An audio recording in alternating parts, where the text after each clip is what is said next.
Hey everyone, welcome back to Taoist Magick. Lord Josh here. How's everyone doing?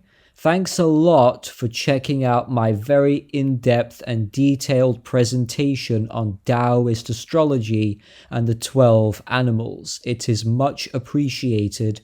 Now, just before I get started with today's subject, I'd like to say that I wrote an article all about Taoist destiny and the importance of reading the stars. You can find it at wethehallowed.com.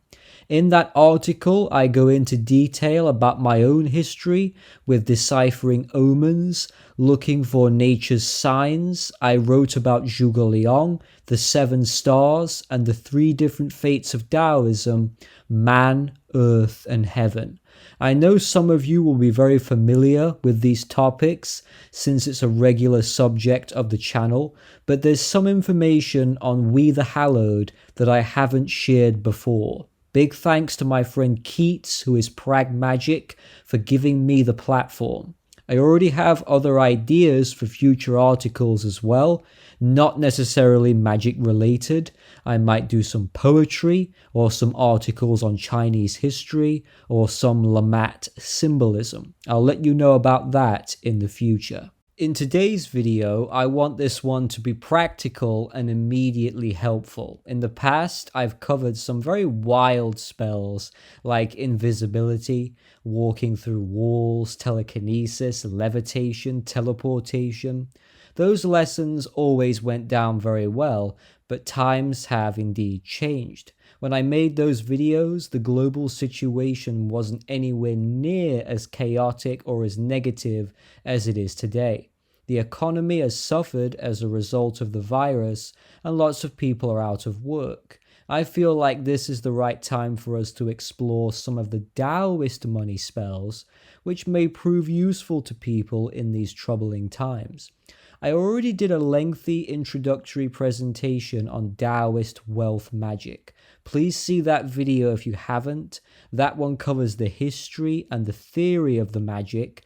This one will give you instructions on how to actually cast the spell step by step. So please watch the first video to get up to speed. I'm going to share with you my very own wealth spell that I've been using on and off for about 9 years. It's an original creation of mine. I call it the Golden Box of Opulence. I'm aiming to make this one accessible to all types of magicians. It isn't a tricky working, but it's not super easy either.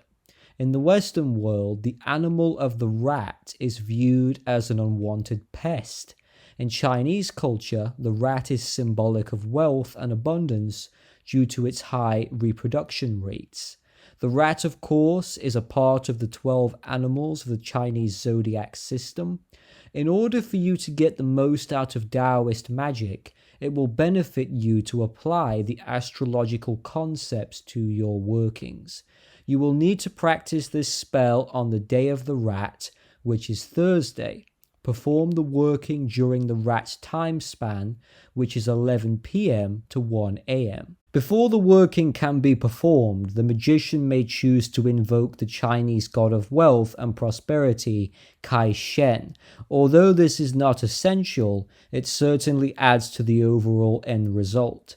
This deity is often depicted riding a black tiger whilst holding a golden rod.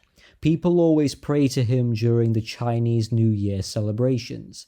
Business owners and shopkeepers tend to keep statues of him around the entrance to invite new customers in. He attracts abundance whilst defending the establishment or home from poverty. One may consider him an alchemist because he turns regular rocks into gold. For this working, you need to get into the proper mindset.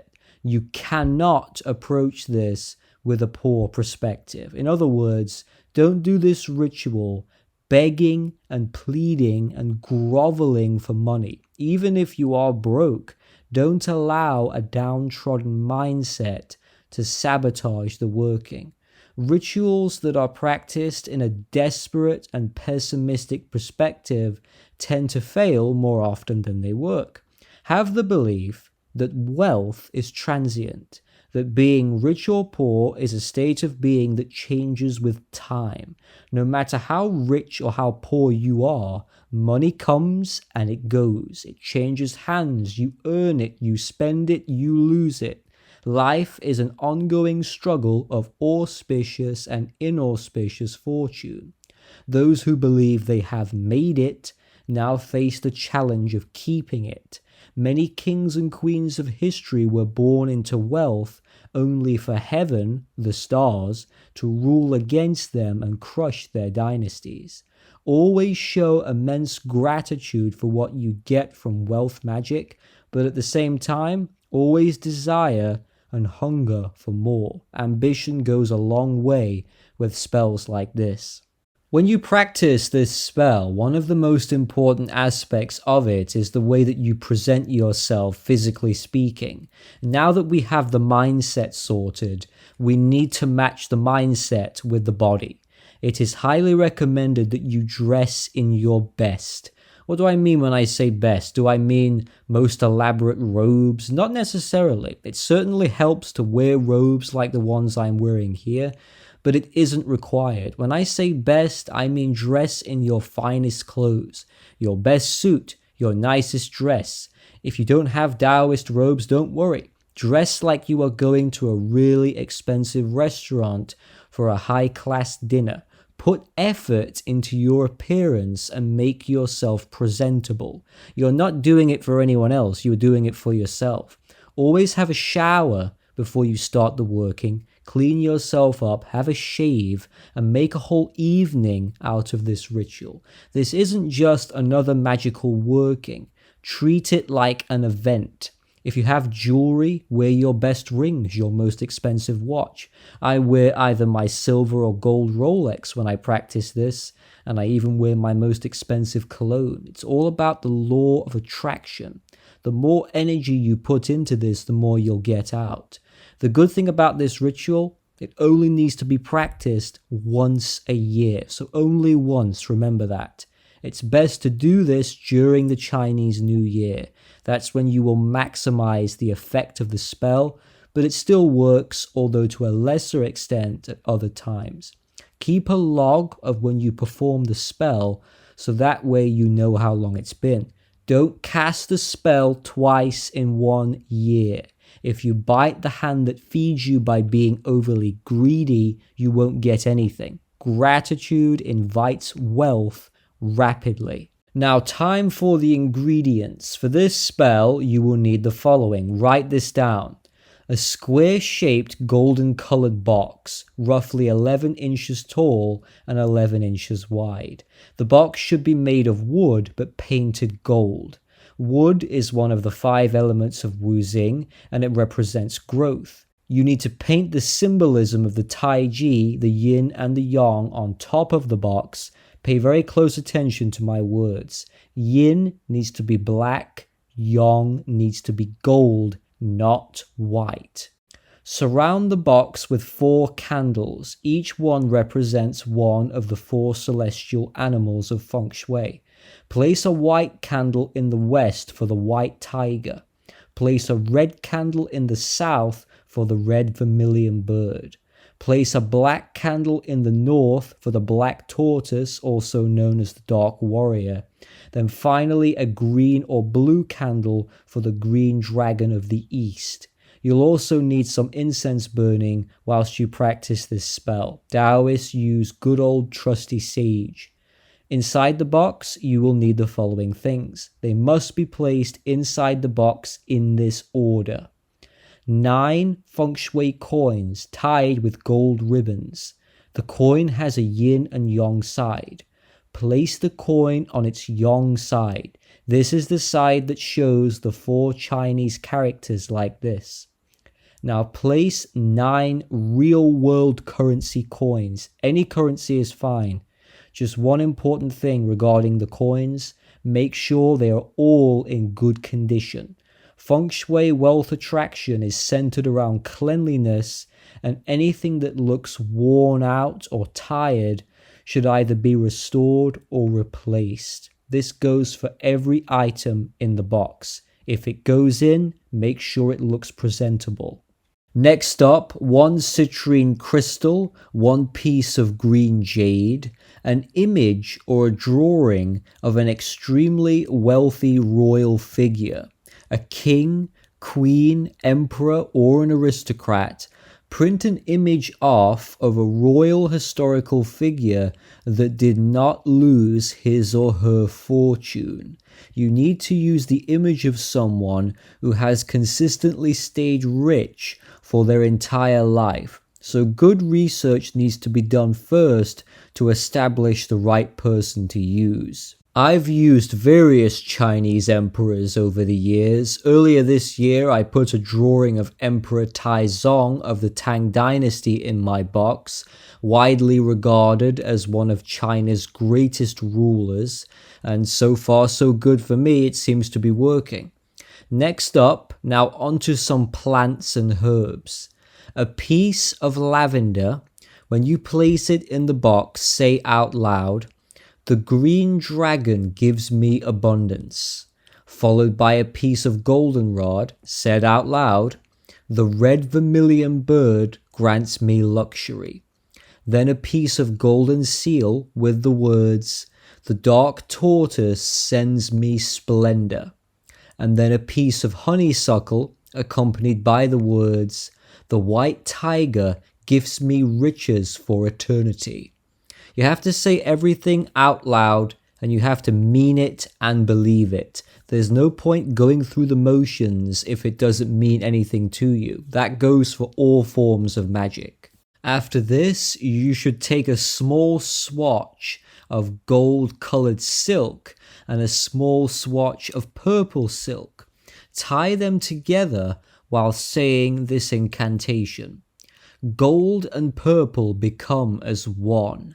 Fuse to bring me opulent dreams and material wonders. Rivers of silk flow like the eternal Tao. A never-ending stream of money shall come my way, for which I shall enjoy with gratitude. Before you place them in the box, you will need to sprinkle wine on them, ample amounts of wine. The more expensive the wine, the better. Make sure both pieces of fabric have equal amounts of wine sprinkled on them. Then place them tied together in the box. The last two things to place inside: a list of requests and written information, which I'll get to in a second. And finally, place a picture of the symbolism of the Lammat star. The list goes in before the Lammat star. Lammat is what I always use for most of my rituals. It's a supercharging powerhouse of a symbol. The Lammat star should either be gold or orange. Draw it, paint it, or simply use this symbol right here by printing it off. I give you full permission. I own this graphic, so make use of it responsibly. It should be the last item placed in the golden box. As you close the box, say one last incantation. By the powers of the four directions and the four chambers of my heart, I seal the golden box of opulence. May it provide abundance for the whole year. Then close it. All you have to do is keep the box closed. Do not open it. If you open it, you'll have to start all over again. Keep it stored in the wealth sector of your house, which is the southeast area. Do not move it. Make sure the room is clean, well lit, and if you have any wooden ornaments or woody plants, place them in that corner to maximize abundance. If you have any artwork of oceans, rivers, waterfalls, also place them in that corner, as water is directly related to wealth in feng shui. So let's talk about the list. I think this is where most people get it wrong. This is what makes or breaks the entire working. Everything rests on getting this just right. The paper should be gold parchment paper and the ink should be black. Now everyone's different, People have different desires and goals, but regardless of who you are or what you want, these rules are universal for everyone.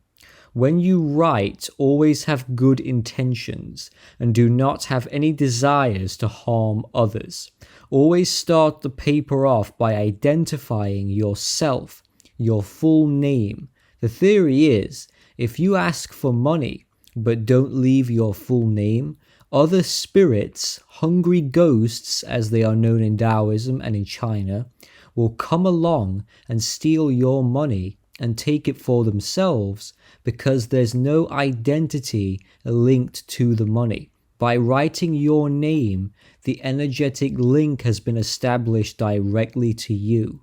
Secondly, asking. You are requesting money, not demanding it. If you write something saying, give me X amount of money, that's wrong.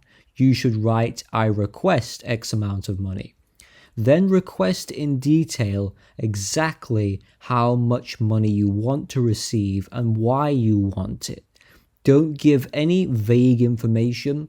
Don't give general information. Be as specific as you can be. I'll use myself as an example. Let's say I want a brand new expensive suit, a custom made suit, and I'll need, let's say, £2,000 to get it. I will explain why I want it. What is it about the suit that I love? How would it make me feel if I bought it and then wore it for the first time? Write these feelings down. I would imagine myself already wearing it. So when you're writing this request paper, you should be visualizing your desires in great, vivid detail. Use as much imagination as you can. On to the most important part of the letter. Explain in detail how you would like to receive the money. Do not say something like this. I'm going to give you a bad example here on purpose. Don't try this. I request £2,000 to buy a beautiful gold and black suit that I adore.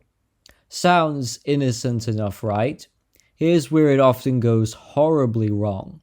Because you haven't explained how you want the money, you might end up getting into a car accident and then you'll be able to sue to get the cash, or someone close to you might die and leave the money to you. Make sure you clearly state that you want money with no physical, emotional, or spiritual harm to come to you or anyone else. You want it legally and morally without any distress or negativity to any party, without anyone else's loss or detriment. State that no damage of any kind shall come from my request, and state that you have benevolent intentions and you are practicing this working with purity and honor. It's common for people to receive the money from their already existing job. So if that resonates with you, request that you would like the money to come from your earnings. If you don't work, but your boyfriend or girlfriend, wife or husband does, they will be the ones who generate that money. If you don't work at all, you may win the lottery or you'll be given gifts. The wealth box doesn't just work for you, it works for the whole house. It helps the whole family. Here's the part that you need to remember. Always end the note with this. If heaven decides to reject and refuse my request, I completely accept the will of heaven. We've talked about this before on the channel. If heaven, the universe, fate, destiny, in other words, the stars, if they choose to overrule you, you must not attempt this spell again. Biting the hand that feeds you isn't just foolish, it is dangerous. Question that many of you will want to know: how long does it take before you notice a change with your finances? Now, I've got a group of friends that have learnt this spell from me, and we all got together before I made this video, and we all kind of agree that it takes about 10 days to 2 weeks before you notice the spell actually working. So it's quite a quick spell when it gets going. After the ritual is done, you should carry some basil around with you in your pocket, purse, or wallet. This is an old Taoist method of attracting money on the go. And that is the wealth spell. So I know some of you will be thinking this sounds complex, but you only need to do this once a year. So in my eyes, I think it's very, very worth it. So thank you for watching this, everybody. If you do decide to try my method, let me know how it works for you. I'll be back soon with more Taoist magic. Take care.